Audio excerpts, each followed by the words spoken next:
ओम नमो भगवते वासुदेवाय। ओम नमो भगवते वासुदेवाय। ओम नमो भगवते वासुदेवाय। ओम नमो भगवते वासुदेवाय। ओम नमो भगवते वासुदेवाय।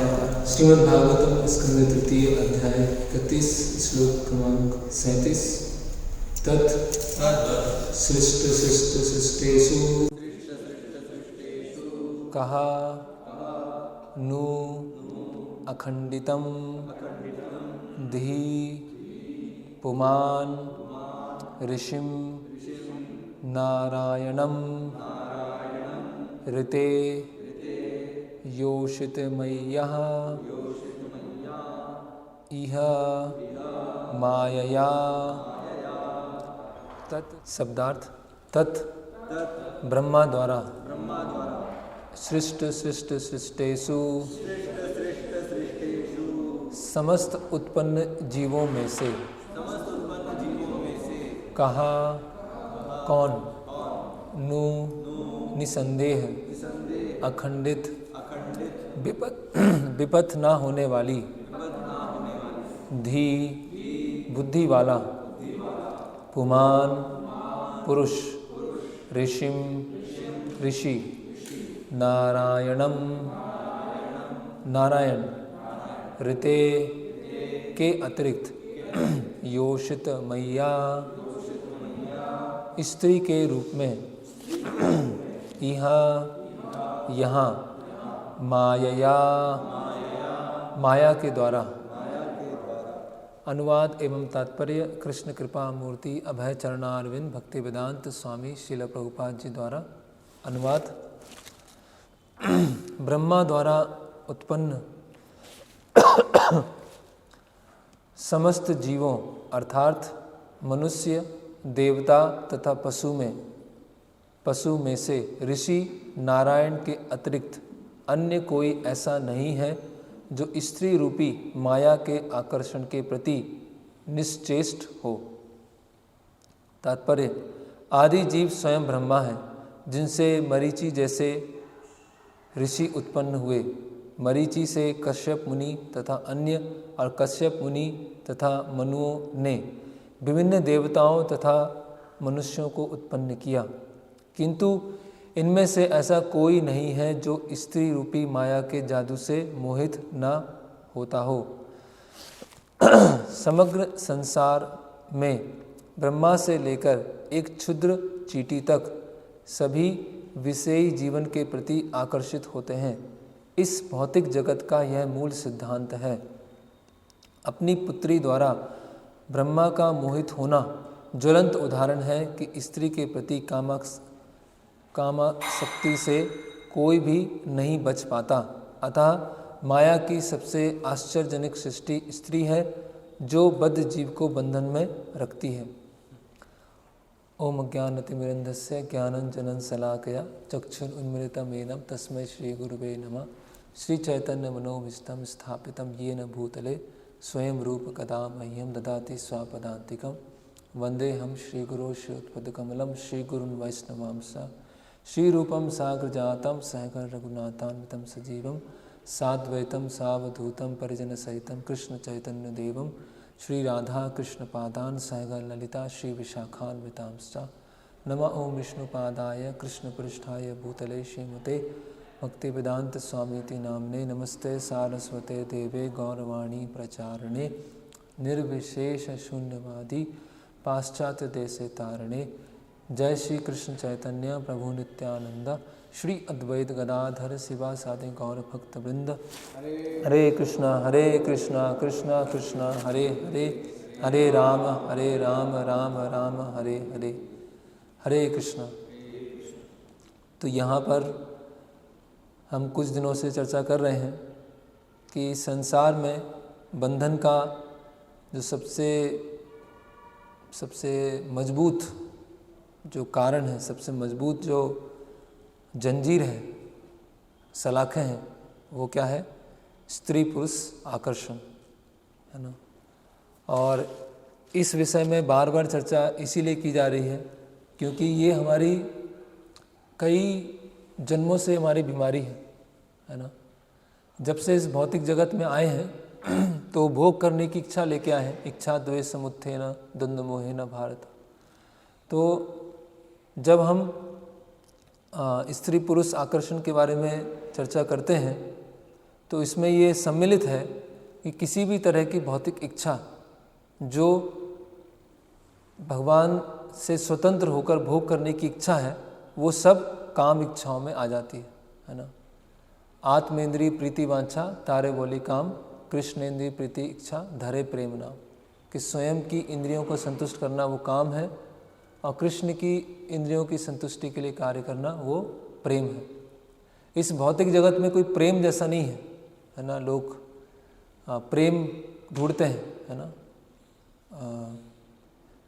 प्रेमी प्रेमिका, पति पत्नी, है ना, और ऐसे अलग अलग स्तर पर मनुष्य जानवर एक दूसरे से प्रेम, है ना, प्रेम का आदान प्रदान करना चाहते हैं। लेकिन शास्त्रों में बताया गया है कि इस भौतिक जगत में प्रेम जैसा कोई शब्द या कोई चीज़ वो एग्जिस्ट नहीं करती, अस्तित्व में नहीं है। क्योंकि प्रेम मतलब जो जीव है भगवान की सेवा करता है और उस सेवा करने में जो आदान प्रदान होता है, रेसिप्रोकेशन होता है, उसको प्रेम कहते हैं। तो अन्य जीवों के प्रति प्रेम कैसे होगा? जब अन्य जीवों को हम भगवान के पास लाने का प्रयास करेंगे, जब अन्य जीवों को भगवान का अंश समझेंगे और उस तरह से जब उनके साथ व्यवहार करेंगे, तब वो वास्तविक प्रेम का प्रकटीकरण होगा। अन्यथा क्या होता है? वो काम होता है। और यहाँ पर कपिल मुनि बता रहे हैं कि सृष्ट सृष्ट सृष्टेषु, कि हर जीव में, हर योनि में ये भोग करने की इच्छा रहती है। चाहे वो ब्रह्मा जी हों, क्योंकि हमने अभी जैसे प्रभुपाद बताया ज्वलंत उदाहरण है कि ब्रह्मा जी अपनी जो पुत्री है उनसे मोहित हो गए, है ना। चाहे वो देवता हों, हम देखते हैं इंद्र के देखते हैं, है ना, इंद्र के साथ भी ऐसी कई बार घटनाएं होती हैं। फिर हम मनुष्य योनि में तो देख ही रहे हैं। फिर निम्न योनि है, पशु योनि है, चाहे वो गधा हो, सूअर हो, कीड़ा हो, अमीबा हो, कोई भी हो, सब में ये पढ़ाते भी हैं, मेडिकल में पढ़ाते हैं, पूरा रिप्रोडक्शन सिस्टम पढ़ाया जाता है। और उसमें चाहे वो बॉटनी है, जूलॉजी है, उसमें हर में जो भी प्रजाति पढ़ाई जाती है उसमें ये बताया जाता है। मतलब अलग अलग सिस्टम होंगे, खाने का सिस्टम होगा, देखने का सिस्टम होगा, पचाने का होगा, चलने का होगा, और साथ साथ में ये जो डिज़ायर है ना, ये जो काम इच्छा है, उसके लिए भी वहाँ पढ़ाया जाएगा, है ना। क्यों? क्योंकि ये हर जीव में है, इससे कोई भी मुक्त नहीं हुआ है। तो ये जो काम इच्छा आती है, भोग करने की इच्छा आती है, ये कोई नई नहीं है। क्योंकि जब व्यक्ति युवावस्था में आता है, बालक से युवावस्था में आता है, तो उसे लगता है कि बस जीवन में इसके अलावा कुछ है ही नहीं, है ना। एक क्या लगता है उसको, बहुत एक सेंसेशन जैसा लगता है एकदम, है ना, एकदम स्फूर्ति जैसी लगती है उसको कि हाँ बस इसके अलावा किम अन्यत काम अहेतुकम, इसके अलावा कुछ है ही नहीं। लेकिन अगर हम ध्यान से देखें तो उसमें क्या है, मतलब, है ना, ये मतलब पुनः चर्वित चर्वणा नाम, चबे हुए को चबाए जा रहे हैं। जो ऑलरेडी अन्य योनियों में किया है, अन्य योनियों में करके संतुष्ट नहीं हुए हैं। इवन भागवतम में ऐसे बहुत सारे उदाहरण आते हैं कि ऐसे राजा हुए हैं जिन्होंने कई वर्षों मतलब 5, 10, 50 नहीं, कई हजारों वर्षों तक ये काम इच्छा को पूरा करने का प्रयास किया। उसके पश्चात भी क्या रहे, वो विफल रहे, फ्रस्ट्रेटेड रहे, है ना। तो एक बुद्धिमान व्यक्ति सोचेगा कि ये इसमें कुछ नयापन नहीं है ना, कुछ वास्तव में इंद्रियों पे कंट्रोल करना वो बहुत बड़ा एक रोमांच का विषय है। अपने इंद्रियों पे कंट्रोल करना, अपने मन पे कंट्रोल करना, ये एडवेंचरस है, क्योंकि ये हमने किसी योनि में किया ही नहीं। इतनी सारी योनियों में हम निकल गए, इतने सारे शरीर ग्रहण कर लिए, और सारी योनियों में हमने क्या किया है, बस अपनी भौतिक इच्छाओं को पूरा किया। लेकिन मनुष्य योनि मिली है जिसमें एक रोमांचक चीज़ हो सकती है। वो क्या है? अपने वेगों पर नियंत्रण करना, है ना। वाचो वेगम मनसा क्रोध वेगम, जीवहा वेगम उदरोपस्थ वेगम। तो इन वेगों पर कंट्रोल करना और किसी योनि में नहीं है ना। और यहाँ बताया गया है कि ब्रह्मलोक से पाताल लोक तक कोई भी इससे मुक्त नहीं है। कौन मुक्त है? ऋषि नारायण, उनके बारे में वर्णन किया जा रहा है।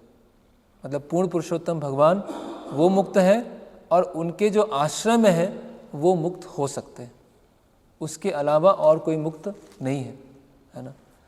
जैसे हम देखते हैं कि भागवतम के प्रथम स्कंद में आता है कि जब भगवान द्वारिका पहुंचते हैं तो द्वारिका में जाने के पश्चात अपने जो उनका जो निजी कक्ष होता है, उनके महल का निजी कक्ष होता है, तो 16,108 महल होते हैं, 16,108 रानियाँ होती हैं और भगवान अपने आप को विस्तार करते हैं और अपनी जो रानियाँ हैं उनके साथ आदान प्रदान कर रहे हैं।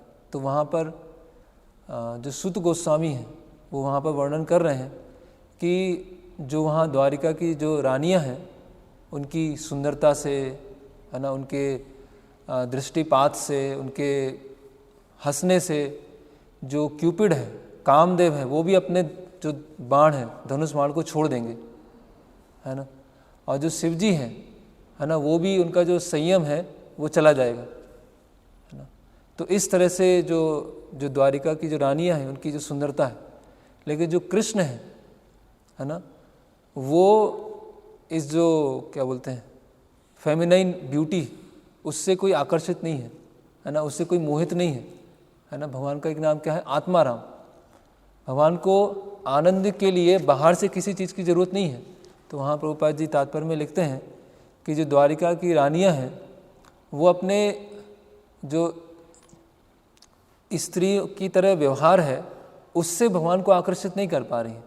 उनकी जो सेवा है उससे वो भगवान को आकर्षित कर पा रही। इसीलिए भगवान क्या है, प्रभुपाद लिख रहे हैं कि भगवान तो हर किसी के हस्बैंड है ना, श्रेयापति, यज्ञपति, प्रजापति, भगवान हर किसी के पति हैं। तो अगर भगवान ने विशेषकर वो 16,108 रानियों का पति बनने के लिए स्वीकार किया है तो वो इसके लिए नहीं किया है कि वो बहुत सुंदर हैं, है ना, उनकी हंसना अच्छा है, इसके लिए नहीं किया, क्योंकि वो उनकी सेवा भावना है, वो भक्त हैं, इसीलिए उनका पति बनना स्वीकार किया। और उसी में आगे आता है कि जो भगवान के आश्रम में होते हैं वो भी इससे क्या हो जाते हैं, इम्यून हो जाते हैं, उनकी प्रतिरोधक क्षमता बढ़ जाती है इस भौतिक इच्छा के प्रति। एतद ईशनम ईशस्य प्रकृति स्थोपी तद गुणै ना युज्यते तदा स्थिर यथा मासो तदाश्रय, ऐसा कुछ है कि यद्यपि जो पूर्ण पुरुषोत्तम भगवान हैं, ऐसा लग रहा है ना, बाहर से लग रहा है कि प्रकृति की 3 गुणों के साथ आदान प्रदान कर रहे हैं। एक जो सत्यभामा है उन्होंने कहा कि आप स्वर्ग से लाके पारिजात लेके आओ, है ना, तो पारिजात लेने चले गए। तो ऐसा प्रतीत हो रहा है कि भगवान प्रकृति के 3 गुणों में ही कार्य कर रहे हैं, लेकिन वो 3 गुणों से परे हैं। तो उसी तरह से जो भगवान के भक्त होते हैं वो भी क्या हो जाते हैं, जब भगवान के आश्रम में आते हैं तो वो भी इन 3 गुणों से परे हो जाते हैं। जैसे जो यहाँ पर कपिल मुनि बता रहे हैं नारायण ऋषि के बारे में, उनके बारे में वर्णन आता है 11वें स्कंद में कि जब भगवान के अलग अलग अवतारों के बारे में बताया जाता है तो जो नर नारायण ऋषि हैं, है ना, वो नारायण ऋषि उनका प्राकट्य कैसे होता है, धर्म, है ना, धर्म और दक्ष की एक पुत्री है जिनका नाम है मूर्ति, है ना, उनके संयोग से नारायण ऋषि का जन्म होता है, प्रकट होते हैं। तो वो तपस्या कर रहे होते हैं बद्रिकाश्रम में, आज भी वो हैं बद्रिकाश्रम में, आज भी नर नारायण ऋषि हैं। तो जब तपस्या कर रहे होते हैं तो इंद्र जो है, इंद्र को लगता है कि अगर ये तपस्या करेंगे और तपस्या करने से इतनी शक्ति आएगी कि वो स्वर्ग को छीन लेंगे। तो इंद्र क्या करता है, कामदेव को और कामदेव के साथ बहुत सारी स्त्रियों को, है ना, जो एक सांसारिक दृष्टि से बहुत सुंदर सारे गुण, है ना, व्यवहार, और उनको कहाँ भेजता है, नर नारायण ऋषि के पास में। तो जब नर नारायण ऋषि के पास में ये कामदेव और कामदेव का पूरा जो टीम है पहुंचती है, तो कुछ समय जब खड़े होते हैं और कामदेव क्या है अपने बाणों का प्रहार करना चालू करते हैं। बाणों का प्रहार कैसे चालू करते हैं? जो अपने साथ स्त्रियों को लेके आए थे उनको नारायण ऋषि के पास में समक्ष सामने खड़े कर देते हैं। तो कुछ समय के बाद जो ऋषियों की जो तपस्या है वो कैसे भंग होती है? या तो काम वासना उत्पन्न हो जाए या उनके अंदर क्रोध आ जाए, है ना। क्रोध आ जाएगा तो उससे क्या हो जाएगा? तो जो तपोबल है वो कम हो जाएगा, है ना। या फिर काम वासना आ जाएगी तो उन्होंने जो तपस्या करके बल लिया है वो कम हो जाएगा। तो देवी देवता जब जो कामदेव हैं और अन्य अप्सराएं वहाँ पे खड़ी होती हैं तो वो कुछ समय के बाद वो डर जाते हैं कि ये नारायण ऋषि को कुछ हो नहीं रहा है ना। तो वो समझ जाते हैं कि इंद्र की मूर्खता में हम भी साथ दे रहे हैं, है ना। ये जो नारायण ऋषि हैं वो स्वयं भगवान है ना। और फिर वो प्रार्थना करना चालू करते हैं कि हमसे बहुत बड़ी गलती हो गई। और देवता ऐसा बोलते हैं, एक श्लोक आता है कि जो भी साधक हमारे क्षणिक स्वर्ग लोक को पार करके भगवत धाम जाने का प्रयास करता है उसके रास्ते में हम रोड़ा डालते हैं, उसके रास्ते में हम बाधा बनते हैं। स्वयं देवता ये बोल रहे हैं, है ना। तो इसीलिए माया को पार करना बहुत मुश्किल है। फिर आगे बोलते हैं कि लेकिन आपके जो भक्त होते हैं क्योंकि वो आपके आश्रय में होते हैं इसकी वजह से वो स्वर्ग को पार करके भी भगवत धाम चले जाते हैं, है ना। फिर नारायण ऋषि कहते हैं कि आप कामदेव हैं स्वयं, है ना, देवता हैं और अप्सरा यहाँ पे आई हैं, तो मेरी कुटिया में आए हैं तो मैं आपको कुछ गिफ्ट देना चाहता हूँ, है ना। तो अभी क्या गिफ्ट देंगे, है ना। तो नारायण जो ऋषि होते हैं अपने शरीर से बहुत सारी सुंदर अप्सराओं को उत्पन्न करते हैं, बहुत सारी सुंदर स्त्रियों को उत्पन्न करते हैं। और उससे क्या होता है कि जो कामदेव हैं वो ही मोहित हो जाते हैं कामदेव का जो बाण था वही छूट जाता है और वही एकदम आकर्षित हो जाता है। और फिर नारायण ऋषि बोलते हैं कि ये जो मैंने इतनी सारी अप्सराओं को उत्पन्न किया है तो इनमें से आप किसी एक को इनका चुनाव कर लो और इनको साथ में ले जाओ। तो जो कामदेव होते हैं और कुछ भी देवता उनके साथ में आते हैं तो उनमें से वो जो उर्वशी हैं उनको चुनते हैं और उर्वशी को फिर वहाँ से ले जाते हैं। तो कहने का मतलब क्या है कि भगवान ये जो संसार की जो सुंदरता है ना, संसार में जो स्त्री शरीर है उससे भगवान उससे आकर्षित नहीं है। भगवान को कोई बाहर से आनंद ढूंढने की आवश्यकता नहीं है। भगवान अपनी जो आनंद ढूंढते हैं वो किसके साथ ढूंढते हैं? अंतरंगा शक्ति के साथ ढूंढते हैं। भगवान बहिरंगा शक्ति के साथ आनंद नहीं ढूंढते हैं, है ना। आत्मा रामस्य च मुनियो निर्गंथि अपि उरुक्रमे कुर्वन्ति अहेतुकी भक्ति इत्थम भूत गुणो हरि, है ना। कि आत्माराम और भगवान स्वयं, है ना, कि उनको बाहर से कोई आनंद ढूंढने की आवश्यकता नहीं है। और हम देखते हैं कि भगवान के ऐसे महान भक्त हैं जिन्होंने काम वासना पर विजय प्राप्त कर ली है ना। हम देखते हैं कि रामानंद राय क्या एक गवर्नर थे और शूद्र कायस्थ परिवार से थे। दक्षिण भारत में एक राज्य है उसके गवर्नर थे और बाद में जब अपनी सेवा से निवृत्त होकर जगन्नाथपुरी आ जाते हैं तो चैतन्य महाप्रभु एक दिन अपने पार्षदों के साथ बोलते हैं कि अगर कोई कास्ट का पुतला है स्त्री का, कास्ट का पुतला है स्त्री का, तो उससे भी मैं आकर्षित हो जाता हूँ, उसको देखकर भी मेरा क्या है मन विचलित हो जाता है ना। लेकिन रामानंद राय जो हैं इनका इंद्रियों पे जो निग्रह है, इंद्रियों पे जो कंट्रोल है इतना अधिक है कि जो मतलब वो क्या है कि जो एक भक्त आते हैं वहाँ पर बल्लभ भट्ट, तो बल्लभ भट्ट को थोड़ा प्राउड होता है। तो उस समय चैतन्य महाप्रभु अपने सब भक्तों का गुणगान कर रहे होते हैं। तो जब उस समय सब भक्तों का गुणगान करते हैं, उसी समय रामानंद राय का गुणगान करते हैं कि उन पे इंद्रियों का संयम कितना अधिक है ना। कि उनकी सेवा क्या थी कि जो जगन्नाथपुरी में जगन्नाथ जी के सामने देवदासियाँ, कुछ जो स्त्रियाँ हैं कम उम्र में, तो वो जगन्नाथ जी के सामने गीत गोविंद गाते थे, प्रेयर्स, स्तोत्र गाते थे। तो रामानंद राय का क्या सेवा था कि उनको तैयार करना, है ना। तो उनको वो तैयार करते थे हर तरह से, और रामानंद राय उनके मन में किसी भी तरह का क्या है विक्षोभ, किसी भी तरह का चंचलता वो नहीं आती थी। तो चैतन्य महाप्रभु देखते हैं तो वो भी रामानंद राय की प्रशंसा करते हैं। तो चैतन्य महाप्रभु ने अपने अलग अलग भक्तों के द्वारा अलग अलग गुणों को प्रकट किया। तो रामानंद राय के द्वारा ये प्रकट किया कि कैसे काम वासना पे विजय प्राप्त की जाए, है ना।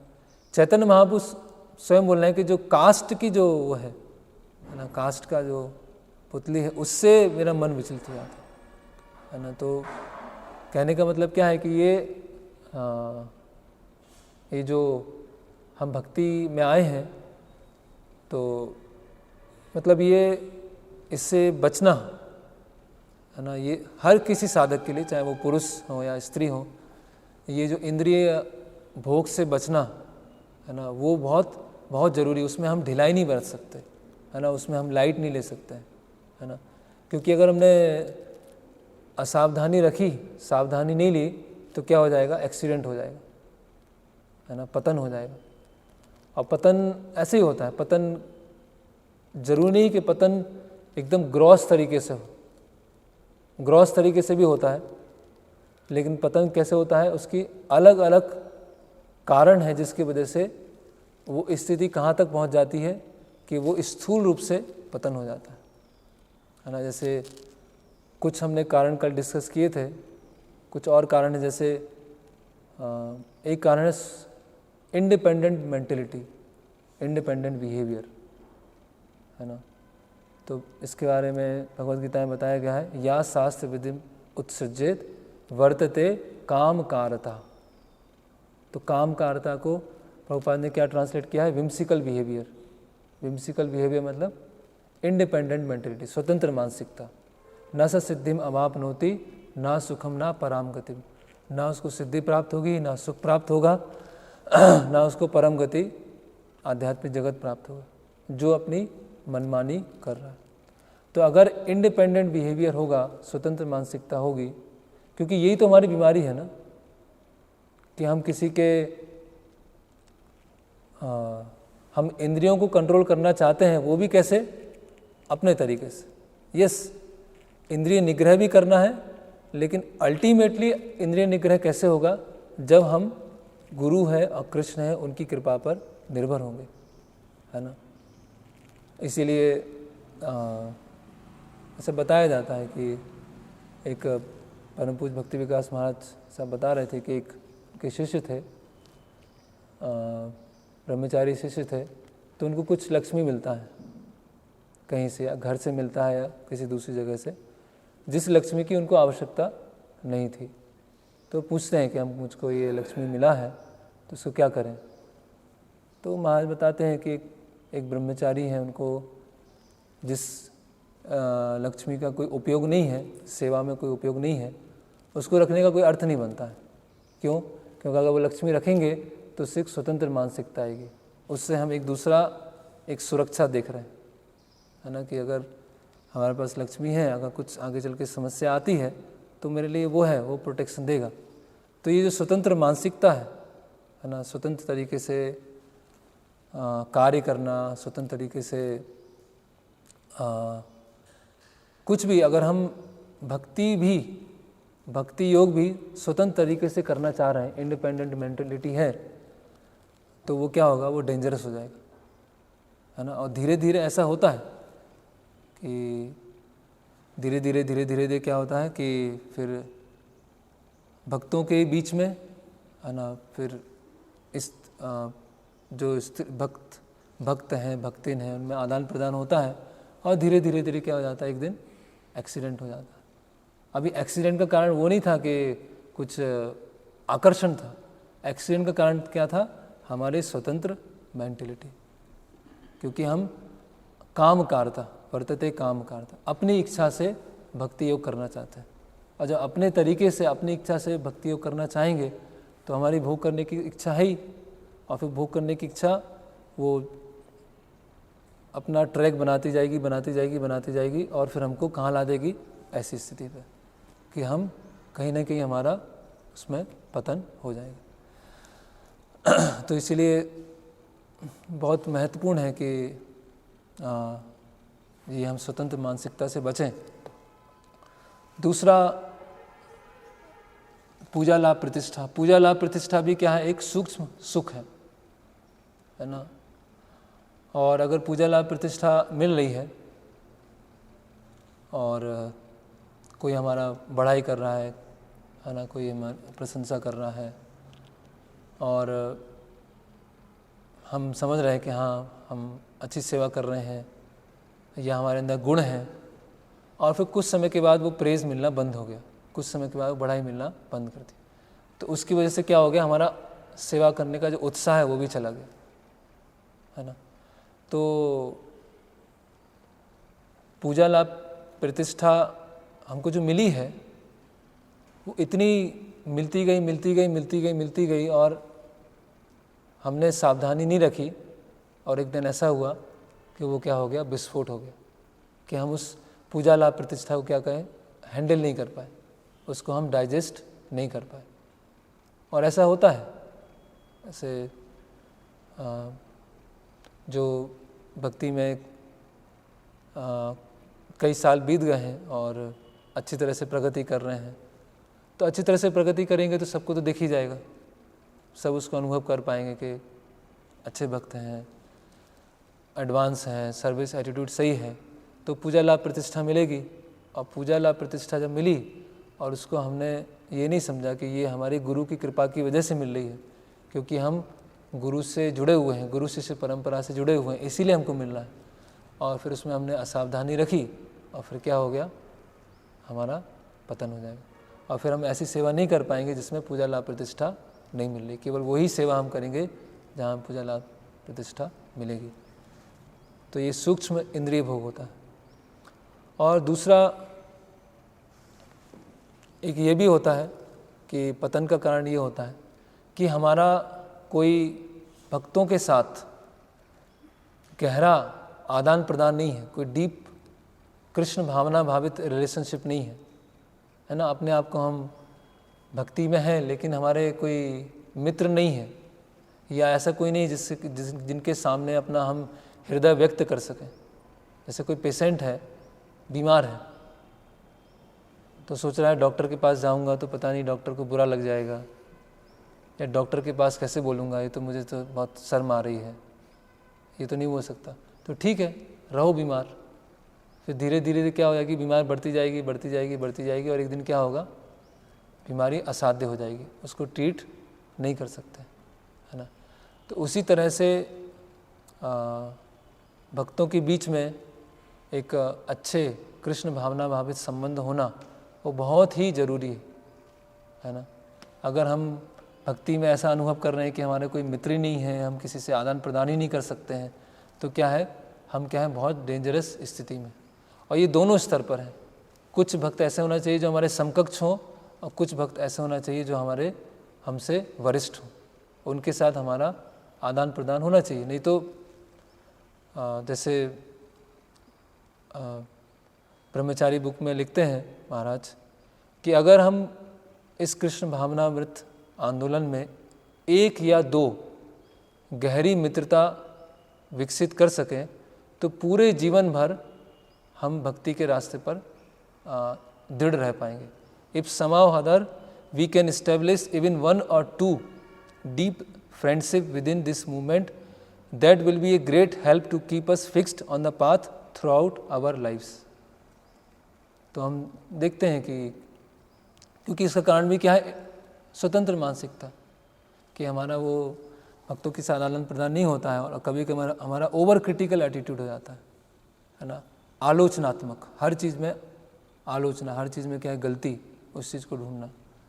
तो जब हम गलती ढूंढेंगे और सही एटीट्यूड में गलती नहीं ढूंढेंगे, सही एटीट्यूड के साथ है तो ठीक है, अगर सही एटीट्यूड में नहीं ढूंढ रहे हैं तो धीरे धीरे क्या होगा कि भगवान अपनी जो कृपा है वो उसको हटा लेंगे, भगवान जो हायर टेस्ट है उसको छीन लेंगे।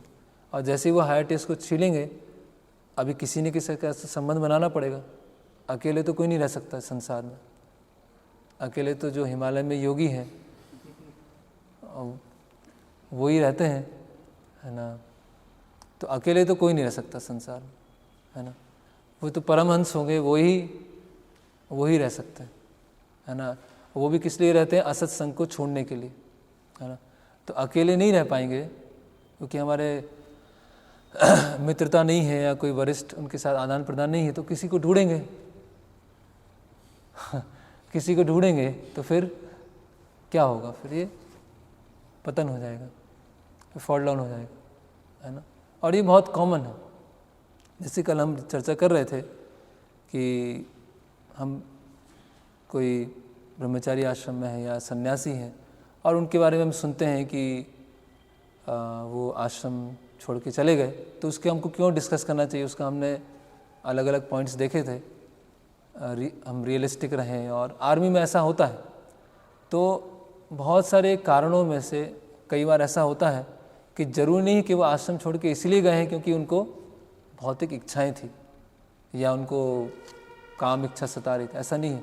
क्यों? क्योंकि उनका कोई भक्तों के साथ एक गहरा आदान प्रदान नहीं था, भक्तों के साथ साथ में रहकर सेवा करना वो उनका नहीं था। तो उसकी वजह से क्या हुआ, हम इतने उन्नत नहीं हैं, इसीलिए फिर हम बाहर संबंध ढूंढते हैं, है ना। तो ये फिर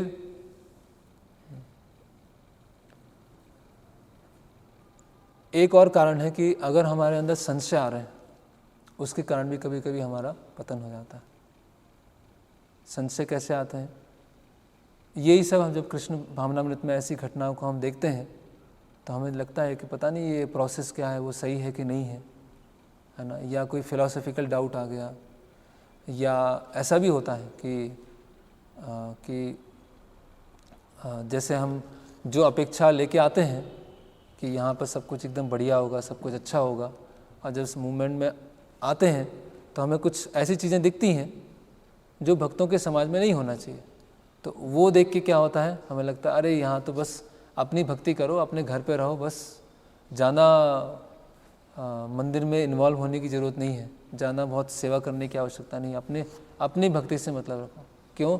क्योंकि हम मंदिर में पॉलिटिक्स है या भक्तों के बीच में जो पॉलिटिक्स है वो देखकर तो हम अपनी भक्ति करेंगे, और उससे क्या होता है, अकेले जाते हैं और भक्ति कुछ समय के बाद छूट जाती है ना। तो जैसे महाराज बताते हैं कि जैसे वृंदावन है, तो वृंदावन में बहुत सारे असुर आए, है ना, डिस्टर्बेंस करने के लिए, लेकिन भगवान ने क्या किया, उन असुरों को मार दिया। तो इसी तरह से ये कृष्ण भावनामृत जो आंदोलन है उसमें भी बहुत सारे ऐसे डिस्टर्बेंस होते हैं, है ना, कि बैक बाइटिंग हो रही है या पॉलिटिक्स हो रही है, बहुत सारी चीज़ें होती हैं, लेकिन हम उससे सेफ रह सकते हैं, है ना, हम उससे सुरक्षित रह सकते हैं। कैसे? अगर हम सही भक्तों के मार्ग निर्देशन में रहते हुए अच्छी तरह से हम श्रवण कीर्तन कर रहे हैं तो हम सुरक्षित रह पाएंगे, नहीं तो क्या हो जाएंगे, हम भी विचलित हो जाएंगे। और ऐसा होता है, और कई बार लोग मंदिर नहीं आते छोटे छोटे कारण से, बिल्कुल छोटा सा कारण होगा और मंदिर आना बंद कर दिया, है ना, कि हम मंदिर इतने समय से आते हैं, इतनी सेवा करते हैं, हमको प्रसाद के लिए नहीं पूछा, हम बैठे हुए थे, इतना समय हो गया था और हमको प्रसाद के लिए नहीं पूछा। अभी भक्त परमात्मा तो है नहीं कि हृदय में बैठे हुए हैं, सब चीज़ जानते हैं कि आपको इस समय भूख लगी थी और प्रसाद के लिए पूछना था, और फिर मंदिर आना बंद कर दिया, या थोड़ा सा किसी ने कुछ बोल दिया तो मंदिर आना बंद कर दिया। और ऐसा होता है कि भक्त तुरंत ठीक है, अगर हमारे कारण प्रॉब्लम है हम मंदिर नहीं आएंगे, या पॉलिटिक्स चल रही है, तुरंत मतलब हम अपने घर में रह के भक्ति कर लेंगे। और उससे क्या होता है, अभी यहाँ तो स्थूल पतन की बात चल रही है, और ये सब सूक्ष्म पतन होता है, और धीरे धीरे क्या होता है, हम भक्ति से ही बाहर हो जाते हैं। तो यस, ये आज नहीं है, आज की चीज़ नहीं है कि भक्तों के बीच में समस्याएं होती, ये पहले से चली आ रही। ये 50 साल पहले भी थी, 100 साल पहले भी थी, 500 साल पहले भी थी, डिवोटीज़ में आपस में प्रॉब्लम्स होती थी, और 100 साल भी बाद रहेगी। तो अगर बिल्कुल ही प्रॉब्लम नहीं चाहिए तो फिर हम परमहंस बन के हिमालय की गुफा में चले जाएं, वहाँ अपना श्रवण कीर्तन करें, तो वो संभव नहीं है, और भक्तों के बीच में हमारा अनर्थ निवृत्ति हो पाएगा। तो जब हम ऐसे छोटे छोटे चीज़ों को लेकर भक्ति सेवा छोड़ देते हैं, भक्तों का संग छोड़ देते हैं, तो क्या हो जाता है, हमारा पतन हो जाता है। और कई बार ऐसा रियलाइज़ होता है, कई भक्तों के साक्षात्कार हैं कि जब भक्ति छोड़ के चले जाते हैं कुछ छोटी सी बात पर, और 6 महीने हुए, 1 साल हुए, 2 साल हुआ, फिर उनका फ़ोन आता है कि प्रभु जी हम भक्तों का संग छोड़ के चले गए, तो अभी मैं याद करता हूँ, बोले वो तो कुछ बात ही नहीं हुई थी, वो तो बहुत ही छोटी बात थी कि थोड़ा सा आपस में मुठभेड़ हो गया था और किसी एक का पक्ष ले लिया, एक का पक्ष नहीं लिया, कुछ ऐसा हो गया था। तो आज मैं देखता हूँ कि अरे ये तो कुछ बात थी नहीं, अब मैंने बात का इतना तिल का पहाड़ बना दिया था, और उसकी वजह से मैं भक्तों का संग छोड़ के चला गया। लेकिन उस समय हम अपनी जो दूषित चेतना है उससे इतने ग्रसित हो जाते हैं कि हमें कुछ दिखाई नहीं देता है, हम अपने मिथ्या अहंकार को ठेस पहुँचती है, और मिथ्या अहंकार को ठेस पहुँचने के कारण फिर हम भक्तों का संग छोड़ देते हैं, है ना। तो उस समय थोड़ा सा सतोगुण में रहकर सोबर तरीके से हम देखेंगे तो प्रॉब्लम जैसा कुछ है ही नहीं। प्रॉब्लम हर जगह है, आप किसी कंपनी में जॉब करने जाओगे वहाँ प्रॉब्लम होगी, आप बिजनेस करोगे वहाँ प्रॉब्लम होगी, कहीं भी रहेंगे प्रॉब्लम रहेगी। तो इस जो ये काम वासना है, काम इच्छा है, उससे जो पूरी तरह से मुक्त है वो कौन है? नारायण। विष्णु सहस्त्र नाम में एक भगवान का नाम आता है कामः, जो काम को नष्ट करने वाले, जो काम वासना को पूरी तरह से खत्म करने वाले हैं, वो है भगवान विष्णु। और जो भगवान विष्णु के आश्रम है ना, जैसे हम एक देखते हैं घटना जो हमारे जीवन के लिए बहुत रिलेवेंट हो सकती है। जैसे एक महान आचार्य थे जिनका नाम था यमुनाचार्य। तो जो यमुनाचार्य थे पहले बहुत भोग विलासी राजा थे, बहुत भोग विलासी। पहले भक्त थे और अपने जो उनके जो दादा थे नाथ मुनि, उनसे वो शास्त्रों का अध्ययन करते थे। और बाद में ऐसा एक डिबेट हुआ और उसमें वो जीत गए और वो बहुत बड़े राजा बन गए, बहुत बड़े राजा, और पूरी तरह से भोग विलास में डूब गए। तो बचपन में उन्होंने जो भक्ति किया था उससे कुछ इम्प्रेशन थे, लेकिन पूरी तरह से ढक गए थे। तो यमुनाचार्य के जो दादा थे नाथ मुनि, जब उनकी मृत्यु हो रही थी तो उन्होंने अपने एक शिष्य से कहा कि मैं बहुत दुखी हूँ कि मेरा जो पोता है यमुना, वो पूरी तरह से भोग विलास में डूबा हुआ है, तो आप किसी तरह से इसको लेके आओ, है ना, इसको वापस लेके आओ। विष्णु जो रंगनाथ जी के चरणों में को वापस लेके आई। तो उनके जो शिष्य थे नाथ मुनि के, उनका नाम था राम मिश्र। तो राम मिश्र बोलते हैं कि मेरे गुरु की अंतिम इच्छा है, तो इसको तो मैं पूरा करूँगा, है ना, इसको मैं किसी तरह से यमुनाचार्य को मैं वापस लेके आऊँगा। अभी कैसे किया जाए उसको? तो राम मिश्रा जो होते हैं यमुनाचार्य के राज्य में जाते हैं। अभी के राजा से मिलना बहुत मुश्किल है, एक प्राइम मिनिस्टर है उससे मिलना बहुत मुश्किल है ना। तो राम मिश्रा बोलते हैं कि यहाँ कुछ नहीं हो सकता, कैसे मिला जाए एक राजा से? तो भक्त क्या होते हैं, बहुत चतुर होते हैं, है ना। तो राम मिश्रा क्या करते हैं कि यमुनाचार्य के लिए जहाँ पे कुकिंग होता था, जो वहाँ के कुक होते हैं उनके पास जाते हैं और उनको एक औषधि देते हैं। बोलते हैं कि ये औषधि आप यमुनाचार्य के, हमारे जो राजा हैं, उनके खाने में मिलाइए, और इससे क्या होता है, मन बहुत शांत होता है, मन बहुत सतोगुण में आता है, और बहुत सारे तरह की बीमारियां हैं वो चली जाती हैं। तो राम मिश्रा उनको औषधि ला के देते थे, वो कुकिंग करते थे और यमुनाचार्य को वो मिलता था। तो वो खाने लगे, ऐसे भोजन करने लगे औषधि वाला।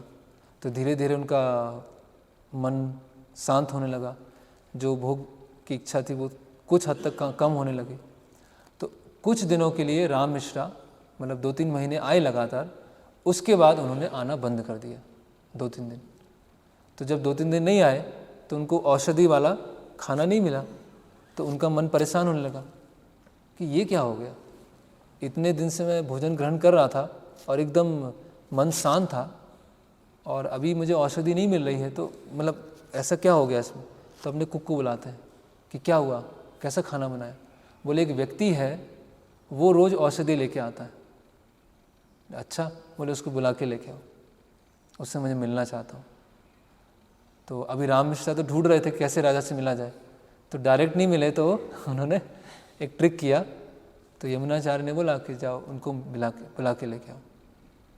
तो राम मिश्रा आते हैं यमुनाचार्य के पास में और बोलते हैं कि मैं ही हूँ जो वो औषधि लेके आता था। बोले अच्छा। बोले तो मैं आपसे मिलना चाहता था।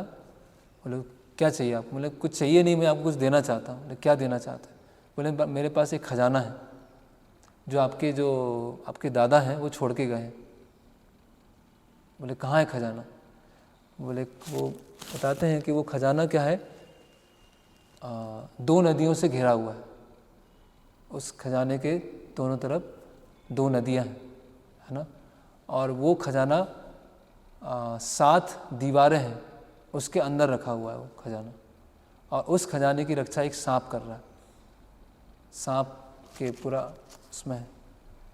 और एक असुर है, वो हर 12 साल में वहाँ पे आता है उस खजाने की देखभाल करने। तो वो खजाना उन्होंने, आपके जो दादा हैं उन्होंने छुपा के वहाँ पे रखा है। बोले अच्छा ऐसा है, चलो चलते हैं, कहाँ पे खजाना। तो वो चलते हैं। तो एक्चुअली वो कहाँ पहुँचते हैं, श्रीरंगम पहुँचते हैं। तो श्रीरंगम जो है वो एक ऐसे टापू है, उस पर है, और उसके दोनों तरफ क्या है, नदी है। और वहाँ श्रीरंगम का जो पूरा मंदिर है वो 7 दीवारों से घिरा हुआ है, 7 प्रकर है वहाँ पर। जैसे वैकुंठ है, वैकुंठ में 7 गेट होते हैं, उसी तरह से 7 गेट है वहाँ पर। तो वो यमुनाचार्य को ले जाते हैं, श्रीरंगम पहुँचते हैं, 7 दीवारों को पार करते हैं, और जो रंगनाथ जी हैं वो शेष नाग पर लेटे हुए, है ना। और असुर कौन है जो 12 साल में आता है, वो है विभीषण। वो हर 12 साल में वहाँ पर रंगनाथ जी के दर्शन करने के लिए आते हैं। तो जैसे ही राम मिश्रा यमुनाचार्य को रंगनाथ जी के सामने ले जाते हैं, और यमुनाचार्य को अपना पूरा जो बचपन था वो याद आ जाता है कि मैं ऐसे बहुत सारे मैंने स्तोत्र याद किए थे, है ना, मेरे जो दादा हैं उन्होंने मुझे सिखाया था। तो एकदम से यमुनाचार्य में वो निरासक्ति, वैराग्य की भावना आती है, डिटैचमेंट की भावना आती है। और फिर वो उसी समय ये डिसाइड करते हैं, जब रंगनाथ जी के दर्शन करते हैं, कि अभी मुझे राज्य नहीं करना है, और राज्य क्या अपने मंत्रियों को उनको सौंप देते हैं, और फिर श्रीरंगम में आके रहने लग जाते हैं। तो हम देखते हैं कि यमुनाचार्य के बारे में प्रभुपाद जी भी कई बार ऐसा अपने तात्पर्यों में वर्णन करते हैं, है ना। तो भगवान की जो सुंदरता है ना, भगवान के जो नेत्र हैं, भगवान का जो मुख है, उससे आकर्षण होता है, और तुरंत उनके अंदर इस तरह से वैराग्य आ जाता है। तो यस, हमें ये भी पता होना चाहिए कि हमारे बंधन का कारण क्या है, क्यों हम यहाँ फंसे हुए, अपनी जो भोग करने की इच्छा है। और दूसरी तरफ ये पता होना चाहिए कि वास्तव में आकर्षण की वस्तु कौन है, वास्तव में मोहित करने की वस्तु कौन है ना। जैसे रूप गोस्वामी एक श्लोक बोलते हैं कि जो मेरी इंद्रियां हैं, है ना, मैं इंद्रियों को बहुत बहुत जन्मों से संतुष्ट किए जा रहा हूँ, लेकिन इनको दया नहीं आ रही है ना। किसी को संतुष्ट किया, किसी को कुछ प्रदान किया जाए तो एक समय के बाद बोलेगा हाँ ठीक है, इनफ, अब हो गया। लेकिन जो इंद्रियां हैं, इसको इतना इंद्रिय तृप्ति किया, इतना इंद्रियों को इतना इंद्रिय विषय दिया, लेकिन इनको मेरे ऊपर दया नहीं आती, है ना। ये कैसी है, कोई जिद्दी होता है ना, ढीठ, उस तरह से कि ये संतुष्ट होने का नाम ही नहीं ले रहे, है ना। तो तो भगवान के आश्रय में रहने से इस तरह से हम ये काम वासना से मुक्त हो सकते हैं। और भगवान में ऐसे गुण हैं, मतलब भगवान सुप्रीम एंजॉयर भी हैं और भगवान सुप्रीम सेंस कंट्रोलर भी हैं। अभी ये दोनों साथ में कैसे होगा कि भगवान सबसे भोक्ता भी हैं और जो इंद्रियों का जो निग्रह है वो भी भगवान में सबसे अधिक, जैसे नारायण ऋषि हैं। और दूसरा हम देखते हैं चैतन्य महाप्रभु, है ना। चैतन्य महाप्रभु के बारे में आता है भविष्यवाणी के बारे में, त्यक्त्वा सुदिष्टस्य सुरेप्सित राज्य लक्ष्मी, है ना, धर्मिष्ठ आर्य वचसा यद गाद रण्यम, कि जिन्होंने लक्ष्मी देवी को त्याग करके वन के लिए प्रस्थान किया। चैतन्य महाप्रभु की भविष्यवाणी इसमें आती है कि लक्ष्मी देवी को त्याग दिया, है ना। जिन लक्ष्मी को प्राप्त करने के लिए लक्ष्मी देवी उनकी पत्नी विष्णुप्रिया, उनको त्याग कर चैतन्य महाप्रभु कहाँ चले गए, वन जा रहे, है ना। और एक आचार्य हैं विश्वनाथ चक्रवर्ती ठाकुर, बताते हैं कि भगवान ने रासलीला क्यों किया, भगवान रासलीला क्यों करते हैं। भगवान रासलीला इसलिए बताते हैं कि भगवान कितने बड़े वैरागी हैं, ये बताने के लिए उन्होंने रासलीला किया कि भगवान कितने बड़े वैरागी हैं, इसके लिए भगवान ने रासलीला की। कैसे, तो समझाते हैं कि भगवान बहुत सारी गोपियों के साथ में है और रासलीला चल रही है, और ऐसा प्रतीत हो रहा है कि हर गोपी के साथ में कृष्ण है, प्रत्येक गोपी के साथ में कृष्ण खड़े हुए। तो जब थोड़ा सा गोपियों के अंदर, उनके अंदर ऐसा नहीं होगा, लेकिन ये एक लीला का भाग है कि थोड़ा सा उनको प्राइड आता है कि भगवान तो बस मेरे साथ में ही है, तो भगवान क्या है वहाँ से अदृश्य हो जाते हैं। तो कहने का मतलब क्या है कि भगवान जो एंजॉयमेंट है, जो आनंद है, उसके सबसे उच्च स्तर पर है। जो रासलीला है गोपियों के साथ में है, लेकिन उसको भी अगर त्यागना पड़े, उसको भी छोड़ना पड़े, तो भगवान क्या है, रेडी है। भगवान उससे आसक्त नहीं है ना। इसलिए भगवान में जो 6 ऐश्वर्य हैं उसमें से एक ऐश्वर्य क्या है, वैराग्य, है ना। ऐसे ही भगवान राम के बारे में भी आता है, तो भगवान राम ने भी सीता देवी का त्याग किया, तो उसके बहुत सारे अलग अलग कारण हैं। उसमें से एक कारण क्या है कि भगवान ये बताना चाह रहे हैं कि कैसे एक राजा निरासक्त होना चाहिए, कैसे एक राजा में वैराग्य की भावना होना चाहिए। राजा अपने जो परिवारजन है, अपनी पत्नी है, अपने बच्चे हैं, उनसे आसक्त नहीं होना चाहिए, तो भगवान ने त्याग दिया। तो भगवान का जो इंद्रिय संयम है वो सबसे उच्च है, सबसे उन्नत स्तर का, है ना। तो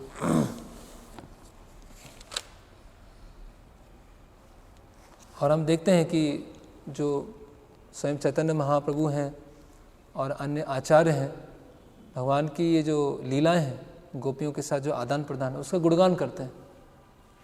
क्यों गुणगान करते हैं? क्योंकि गोपियों के साथ जो उनका आदान प्रदान है वो एक भौतिक स्तर पर नहीं है, वो एक आध्यात्मिक स्तर पर, है ना। चैतन्य महाप्रभु जिन्होंने संन्यास लिया, रामानुजाचार्य हैं, शंकराचार्य हैं, वो सब भगवान की गोपियों के साथ लीलाओं का गुणगान कर रहे हैं। जिन्होंने बहुत ही कम उम्र में संन्यास ले लिया, घर को त्याग दिया, जिनको भौतिक भोग से कुछ लेना देना नहीं है, वो भगवान गोपियों के साथ आदान प्रदान कर रहे हैं। मतलब उसमें किसी भी तरह का कोई कलमश नहीं है, वो आध्यात्मिक स्तर पर। तो यस, भगवान अलग अलग लीलाओं के द्वारा ये बताते हैं कि भगवान सुप्रीम एंजॉयर हैं, और अगर ऐसा स्थिति पड़े कि भगवान वैराग्य को दिखाते हैं कि भगवान किसी भी तरह से आसक्त नहीं है। और ऐसा ही बताया कि भगवान एक तरह से काम वासना है, कोई काम वासना से भगवान के पास में आता है तो भी भगवान एक्सेप्ट कर लेते हैं, लेकिन अगर किसी के अंदर अहंकार है, प्राइड है, तो भगवान फिर एक्सेप्ट नहीं करते। जैसे वो श्लोक आता है, जो गोपियां हैं काम की वजह से गई, शिशुपाल द्वेष की वजह से, है ना, और कुब्जा, ऐसे अलग अलग उदाहरण दिए जाते हैं कि अलग अलग कारणों से लोग भगवान के पास में गए, लेकिन वहाँ एक कारण ऐसा नहीं है क्योंकि अहंकार बस भगवान के पास में गया, है ना, क्योंकि वो उसको भगवान फिर सहन नहीं करते।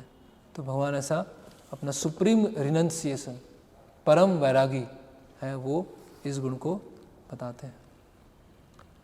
तो यस, हमें कैसे ये काम वासना हमको बांध के रखी है ब्रह्मा जी से चींटी तक, और इसमें कुछ नया नहीं है, हर योनि में हम भोगते आए हैं। और अगर हमें कुछ नया करना है इस जीवन में, तो सबसे नया और जो रोमांचकारी वो क्या है, अपनी इंद्रियों पर और मन पर संयम प्राप्त करने का प्रयास करना, वो कुछ नया हो पाएगा। और नया नहीं, वो स्वाभाविक हो, हम अपनी स्वाभाविक स्थिति में पहुंच जाएंगे। हरे कृष्णा। किसी कोई प्रश्न है? क्या सा?